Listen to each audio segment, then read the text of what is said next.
അനുദിന വിശുദ്ധർ മാർച്ച് 10 സെബാസ്റ്റ്യയിലെ 40 രക്തസാക്ഷികൾ.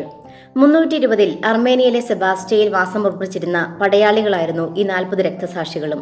അവരുടെ സേനാ വിഭാഗത്തോട് വിഗ്രഹങ്ങൾക്ക് ബലിയർപ്പിക്കാൻ ആവശ്യപ്പെട്ടപ്പോൾ മാമോദീസ വഴി തങ്ങൾ സ്വീകരിച്ച വിശ്വാസത്തെ കൈവിടാൻ അവർ വിസമ്മതിച്ചു.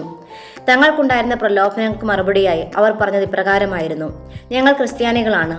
പ്രലോഭനങ്ങൾക്കും ഭീഷണികൾക്കും അവരെ വശപ്പെടുത്തുവാൻ കഴിയാതെ വന്നപ്പോൾ അവരെ കുറച്ച് ദിവസങ്ങളോടും തടവിൽ പാർപ്പിക്കുകയും പിന്നീട് ചങ്ങലകളാൽ ബന്ധിതരാക്കി കൊലക്കളത്തിലേക്ക് കൊണ്ടുപോവുകയും ചെയ്തു.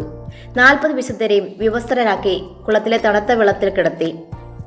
അപ്പോൾ അവർ ഇപ്രകാരം പറഞ്ഞു: ആഴത്തിലേക്ക് ഇരച്ചിറങ്ങുന്ന ഈ തണുപ്പിനെ സഹിക്കുക ബുദ്ധിമുട്ടാണെന്ന കാര്യത്തിൽ ഒട്ടും തന്നെ സംശയമില്ല. എന്നാൽ ഈ മാർഗത്തിലൂടെ ഞങ്ങൾക്ക് സ്വർഗത്തിലേക്ക് പോകുവാൻ സാധിക്കും. ഈ സഹനം വളരെ കുറച്ച് നേരത്തേക്ക് മാത്രമുള്ളതാണ്, എന്നാൽ സ്വീകരിക്കുവാനിരിക്കുന്ന മഹത്വം എന്നേക്കുമുള്ളതും.